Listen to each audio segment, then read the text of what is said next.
The province's police watchdog says 2 Hamilton police officers who shot and killed 43-year-old Erixon Kabera last November will not be criminally charged. Eric Viano joins us live in studio with more on the SIU's report. Eric.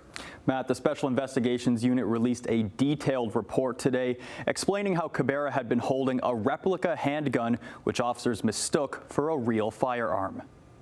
The shooting happened on November 9th on the 5th floor of the apartment building Kabera lived in at 1964 Main Street West. The SIU report says a neighbor had called police to report that a man they didn't recognize was knocking on their door. When they opened it, they saw what appeared to be a handgun, pictured here, and closed the door again. The report goes on to say Kabera walked in and out of his unit several times and approached his neighbor's door, trying to turn the handle and asking to be let in, saying he wanted to hang.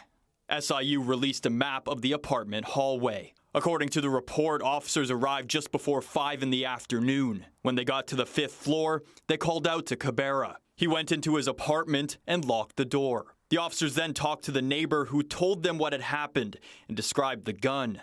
One of the officers was keeping the door open to watch Kabera's door. The report then says Kabera exited his apartment with what appeared to be a handgun pointed at the floor. When he was confronted by the officers, the SIU says Kabera raised the replica gun and walked toward them and was immediately met with gunfire. One female officer fired as many as 8 rounds, while the other male officer fired 6 to 8 shots. The male officer told investigators he believed Kabera fired first, mistakenly believing the female officer's gunfire came from Kabera. The director of the SIU said in his report that it was, quote, an honest but mistaken belief in the highly charged atmosphere that prevailed. Be that as it may, Subject Officer Number 1 was within his rights in shooting at the complainant the moment he raised his hand in the officer's direction, seemingly holding a gun, as was Subject Officer Number 2. Kabera's death sparked calls for justice from loved ones and the Rwandan community.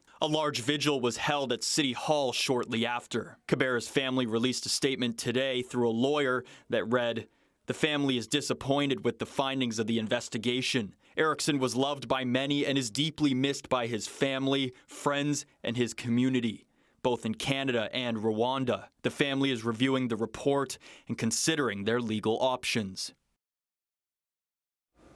An autopsy found Kabera's cause of death was from multiple gunshot wounds, including some to his back. The SIU director says this doesn't change his findings, saying it's not surprising he suffered wounds to the back given the movements of everyone at the time.